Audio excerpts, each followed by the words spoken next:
We will not bow down. Let my people go. We will not bow down. Let my people go. We will not bow down. Let my people go. We will not bow down. Let my people go. We will not bow down. Well, hello and welcome to episode 78 of the Croydon Constitutionalist podcast, bringing classical liberalism to South London and beyond via our YouTube channel and wherever you get your podcasts. My name is Dan Heaton and my partner in podcasting today is Mike Swaddling, the co-founder of the Croydon Constitutionalist. Mike, how are you? Good, thanks, Dan. It's that time of year, most wonderful, and it's beginning to feel a lot like it. It's getting a bit cold, I'll give you that, and the nights are drawing in, so it must be that time of year, as you say. Well, we're delighted to be joined today by Zachary Stiling, the local Heritage Party activist, and he was a council candidate quite recently. Zach, welcome to the podcast. Hello, thank you, Dan. So, Mike, what we're going to be talking about today? So we're going to be talking about the Tory party and the MPs leaving a sinking ship. Unfortunately, regular news here now. Croydon goes bust again. And talking a bit about World Cup wokeness. Indeed, yes. So the Tory party's woes seem to continue. Not only will regular listeners know about our general annoyance at the way things are going these days in terms of taxes and what have you, but various MPs, I think, as we speak, we're now up to 13, including probably the most famous being Sajid Javid, have said that they are going to step down at the next general election, whenever that may be. Mike, do you think these people who are not all old, you know, sometimes people get to retirement age and think, oh, I can't be bothered to do this anymore, or they just want to head to the seaside or what have you, and they retire. But many of these people are nowhere near retirement age. Not just Sajid Javid, but many who are in their 30s. Do you think they know it's done for, and they're jumping from the sinking ship? I suppose if you're a Conservative MP and you're looking at the future now, it's 2 years to a general election. The Labour Party are likely to win that general election, almost universally accepted that that's going to be the case. It's reasonable to assume the Conservatives may be out of power for 10 years, so we're talking 12 years now. And you add 12 years to your age and you think, do I really want to be there? There is also the very real prospect that the Conservatives are heading for a Canada. And those among you might remember some years ago, the Canadian Conservative Party all but got wiped out in a general election. And the last thing, and I maybe whisper this quietly, there might actually be some Conservatives who are, and wait for it, Conservative. And if they are, why on earth would you want to stick around with this mob? Indeed, it's it's quite difficult to take part in a general election, and especially if you don't think you're going to win, or it's a really hard fought marginal area, and some of these people may well be in those areas, and of course there may well be that some of these seats, which were at one time reasonably safe Conservative seats, given the polling, that they're going to be much tougher fights, and maybe they just don't want to have that fight, and perhaps they also don't want to do that against the backdrop of trying to defend the current policies that are being put forward by the current leadership. Zach, what have you made of it? Well, I think the interesting ones are Deanna Davison and Chloe Smith, who are both quite young and could have blossoming parliamentary careers ahead of them if they performed well. And they are what I would call new model Conservatives, who I think were recruited to the party not because of any outstanding background, but because they reflected what the Conservative Party wanted to reflect. They were both young women. Davison comes from a council estate background. Smith went to a comprehensive school. Davison is bisexual. It's a very modern, so it's what you would call a diverse image for the Conservatives today. But Davison's probably doing the right thing by jumping ship, because her seat is Bishop Auckland, which for years and years and years has been safe Labour territory. And if there's any chance of the Conservatives losing ground, that's going to be the first place to go. And she's... I don't know how long she might have been seeing that coming, but she's made inroads for herself now elsewhere with a GB News slot, and she's building up a TikTok following. So whether she's ideal MP material, I'm not sure. And Smith... Smith is Norwich North, which flips between Conservatives and Labour. I wouldn't say she's necessarily not going to be re-elected, but the risk is there, and she can probably do better for herself elsewhere. The only MP I'll be sad to lose will be Charles Walker, who is one of the last proper Conservatives, I think, in the party, who was a quiet backbencher for many years, probably quite dutifully serving his constituents, and then when lockdown came along, he showed himself to be actually a fundamentally decent, honest person as a human being who cared about everyone's welfare. But there's no room for attitudes like his in the party anymore.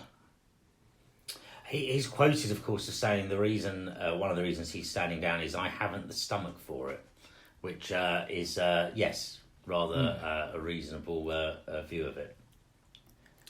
Yes, I mean, I've heard some other commentators referring to the fact that it used to be that you would be an MP perhaps in your 40s or 50s, having done something before, whereas now there are some people who are coming into becoming MPs, perhaps in their 20s or early 30s, and they might do 1 or 2 terms, but then they're thinking, well, what do I do after that? It's just another gig, as it were, in a sort of varied career, which is a big turnaround from what it used to be, where you would achieve something in business or law or anything else for that matter. You could be a trade unionist, for example, particularly in the Labour Party, obviously, and then you get almost promoted to the position of being an MP, possibly even having stood a couple of times and lost in unwinnable seats. So you sort of earned your stripes, as it were. But now it seems that people are becoming MPs at younger ages and then deciding they're going to go off and do something else. I know in Chloe Smith's case, she did have cancer a few years ago, and so that probably has got a youngish family. So I think that's probably had some sway in that. But yeah, it does look as if there's some people are deciding to go and do other things. As you say, Zach, Dehenna's got this gig with GB News, and I think there'll be others who will be looking for other options. Sajid Javid's not going to struggle to find employment anywhere, is he? No, I don't think so. I think he's looking at his non-executive directorship options as we speak. One thing will be quite interesting is if you've made that announcement that you're not going to be standing at the next general election, whether any of these people will now, over the coming 18 months, 2 years, whatever it is until the next election, whether they will now feel freer to speak out on issues that they disagree with the government on, or that they particularly want to make a point about.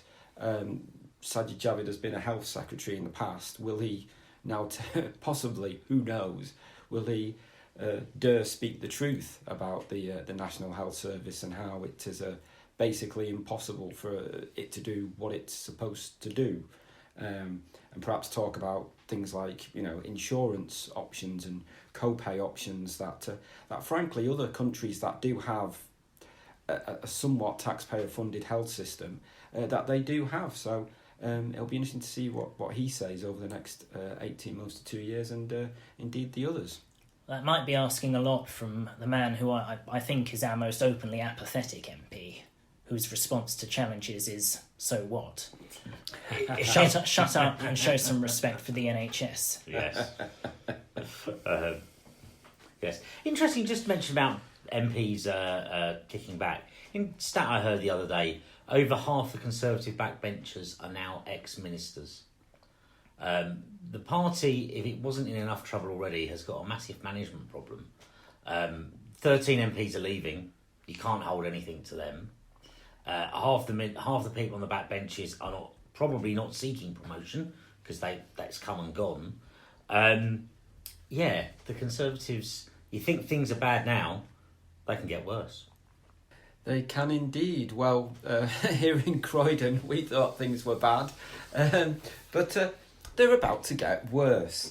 Yes, in this case, it's the Conservatives recently took over the running of Croydon, with Mayor Perry becoming the first directly elected mayor back in May, and they've been through the books as they were from the previous Labour administration, and I'm afraid they've issued a Section 114 notice yet again because Croydon is once again bust. And Mayor Perry has written to the government essentially saying we cannot possibly do everything that we legally have to do given the finances for the next financial year. So they're basically asking for a bailout. Mike, we've talked about this issue in the past few years. Does this come as a surprise to you? No. A few councillors I've been speaking to for some time have mentioned that the finances in Croydon are much worse than they expected. They particularly mentioned things like overly optimistic revenue streams. And I think on top of that, they found, and that's been highlighted by the Section 114 notice. And clearly there's a bit of politics that goes on here when people come up with these numbers, but the Section 114 notice is quite a severe legal document.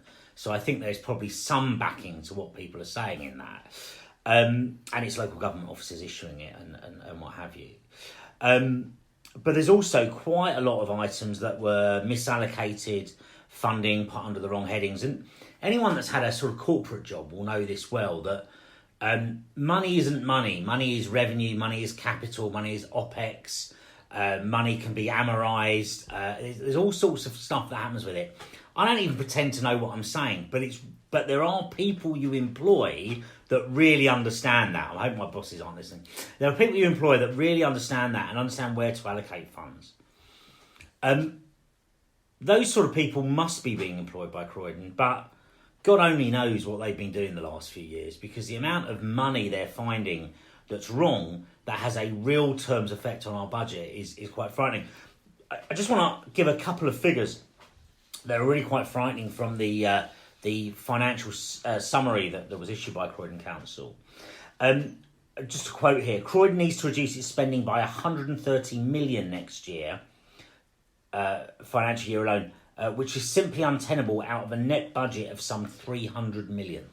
So that, I mean, you get an idea of just how gargantuan that gap is there. They've got a table in this document that shows the amount of capitalisation, i.e. bailout funds, Croydon needs. Now, there's some legacy capitalisation for this financial year of 74 million. Next financial year, which starts in April, they need 80 million. The following financial year, 60 million. The following financial year, 40 million. The following financial year, 50 million. We are well after the end of this council, and they are still getting bailouts for the absolute disgusting state the former Labour administration of Tony Newman and others left our borough in. There's a total funding there of 269 million in capitalisation. Now, Croydon's already 1.6 billion in debt. That's new debt for us taxpayers to take on. And that's a GDP of 100% almost, if you look at their budget. Councils don't quite operate in those terms, but that is a massive impact on services in this borough for years to come. If you rely on council services, if you're the most vulnerable people in Croydon, vulnerable families and what have you, you are in for a really torrid time thanks to the Labour Party. Indeed. So it sounds like whether it's the Conservatives in national government or it's the Labour Party locally in Croydon, they've left us in a lovely mess. Zach, are you looking forward to everyone's council tax going up? I'm certainly not. No, we could all do without it. It's a tragic state of affairs, really, for people in Croydon who've had to put up with this for years, and they're not seeing any improvement at all. When I was campaigning in 2020 with David Curtin for the London mayoral elections and also Croydon Council by-elections, we were speaking to residents in the town centre, most of whom had already reached the end of their patience. There are people in council housing who are suffering from problems with damp and mould which aren't being addressed by the council. There are other people complaining about the lack of investment in the town centre and it turning into basically a cultural wasteland with nothing to offer anyone. And it's not getting better. I feel a bit for Jason Perry at the moment because he's only just taken this on. He's jumped into this hole which Labour has made, and he's got a hell of a task on his hands to dig himself out of it. And it is going to be his problem from now on, and much is going to be made of that. Some of the recent news reports have been referring to the council as Conservative-led Croydon Council, when really it's 34 Conservative, 34 Labour, 3 Lib Dem Green, and a Conservative mayor. So I do pity him. The only silver lining might be that with no money, Croydon Council can't do too much misspending.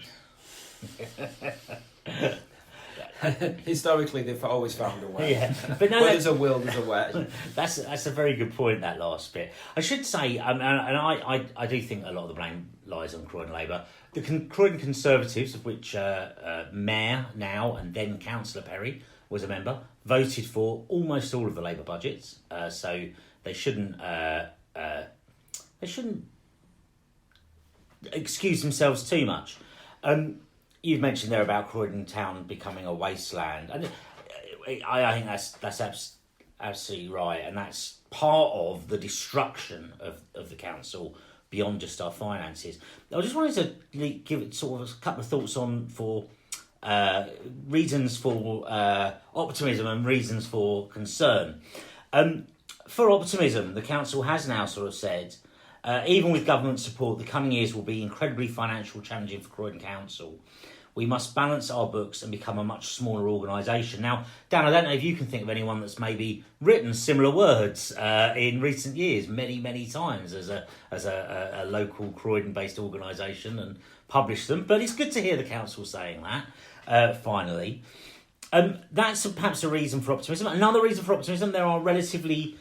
I do something, trawl through the council's website looking at their spending, exciting times, particularly over £500, which is all published. And there used to be lots of bad spending, very little you can find now. There does seem to be an awful lot of money that goes to a Fashion Meets Music collective of over 50,000 on events. Don't know what that is. Might not be particularly as bad as that sounds. Sometimes these might be fulfilling some statutory obligation. Just a funny named organisation, but there does seem to be some there. But generally, erroneous spending has collapsed, which is good. That is a ground of optimism. My big ground for pessimism. Croydon is the London Borough of Culture in 2023. Croydon is paying out quite a lot of money in grants for culture, and this is being funded by the mayor, and that's coming through. But in my experience, and indeed there is a reason, there's a quote for this, there is no more expensive thing than a free gift. Croydon is the London Borough of Culture, and that's being funded essentially an awful lot of what it does. But there is nothing more expensive than that which you get for free. And I fear that will be another burden for Croydon taxpayers. If the Conservative administration wants to be really interesting, really different, and really set a marker out, I would say bin being the London Borough of Culture and say, no, we're not wasting any more taxpayers' money, even if it's funded by someone else. We're actually going to just provide our core services. A council providing core services at a reasonable value. We live in hope, don't we? We really do live in hope. Well, Mike, you're a Crystal Palace supporter, but you're not getting to watch the Palace at the moment, notwithstanding the time of year, because there's a little matter of the FIFA World Cup occurring in that well-known football hotbed of Qatar. You'd think it's just all about the football, but unfortunately, no. The world of Wokery has got itself involved in the beautiful game, as it is called. Not only the outrage of not allowing supporters to drink overpriced Budweiser in the fan zones or whatever on earth it is over there, or certainly at least in the stadiums. Of course, Qatar not very well known for its should we say human rights record, and there've been some hoo-ha about the wearing of rainbow armbands. Mike, as a football fan, have you been enjoying the spectacle? I have, very much enjoying the World Cup. Didn't necessarily think I would, but the timing of games has been relatively convenient in for the UK, which is good. There's been some great football. It's been really good to see some nations outside the traditional European, South American duopoly doing well, and seeing some new countries thrive there. So yeah, it's been a good footballing spectacle, certainly on the pitch. But what do you feel about it off the pitch? We've had the usual hand-wringing from the, dare I say, hypocrites of some of the football pundits. And of course, the England team decided to take a knee before their fixture against the United States of America. Now, as I recall from the dim and distant past of 2020, this whole taking the knee thing came after the George Floyd killing, which I think was in America.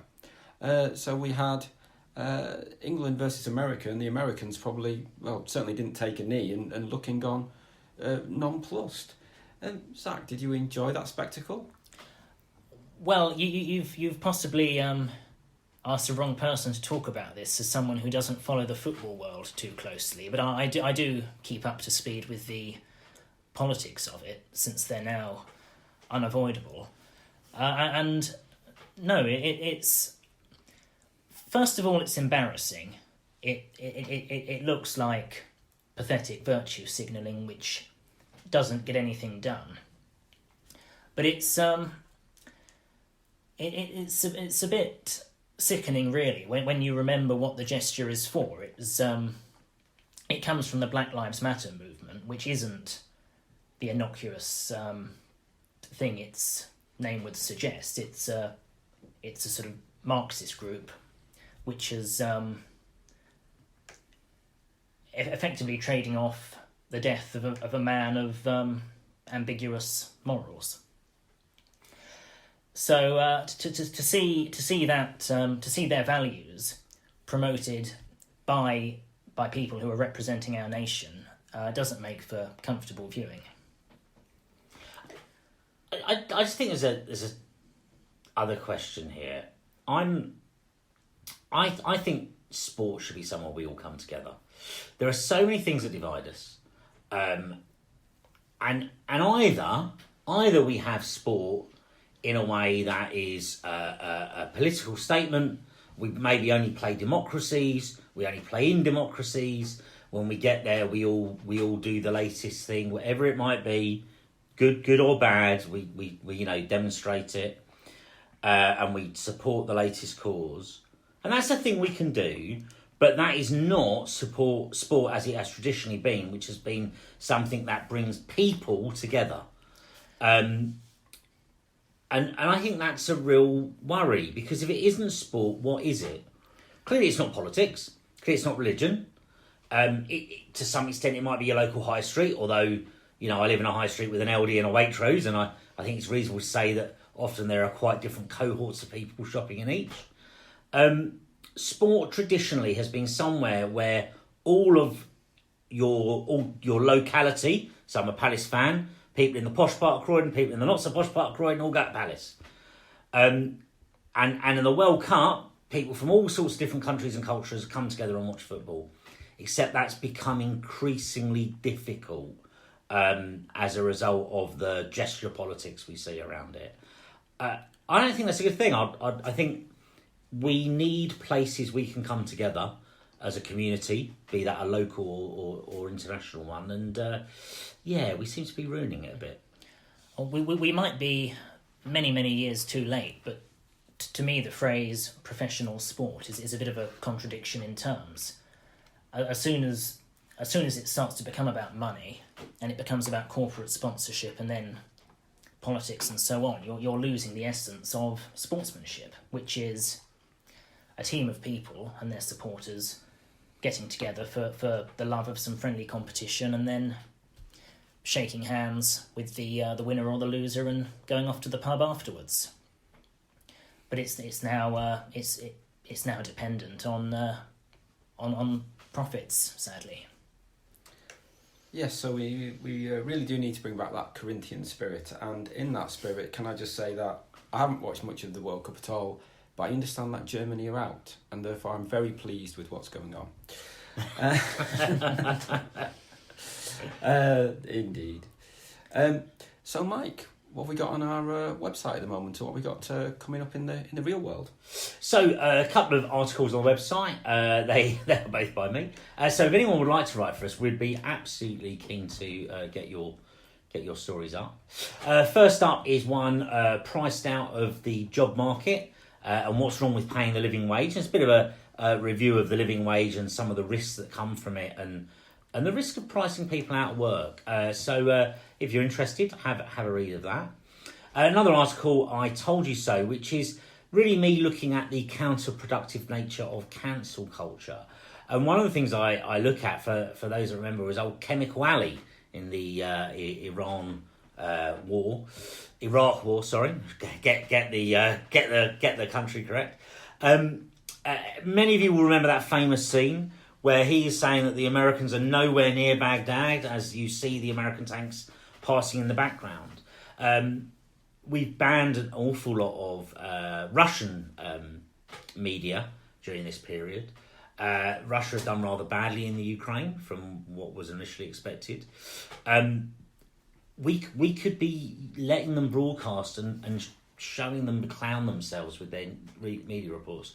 But we've chosen not to do that. So, have a read if that interests you. And lastly, we've got another event, of course. It's our regular third Wednesday, no passport required drinks. Wednesday the 21st of December, 7 p.m. at the George. We hope to see you there. Absolutely. Well, as Mike mentioned, if you'd like to write for our website or have any stories you'd like us to cover, please do contact us. You can do so via the Twitter at Croydon Const, via our Facebook page, via our website, croydonconstitutionalist.uk, or via email, croydonconstitutionalists@gmail.com. Well, do please subscribe to the podcast and the pubcast and to the YouTube channel. Do please like, share and leave a review. It's always good to get feedback and it helps others to find the podcast. Well, thank you very much, Zach, for joining us on the podcast today. Thank you for having me on. And thank you to everybody for listening. Until next time, it's goodbye from me. And it's goodbye from me. Stay free, everybody.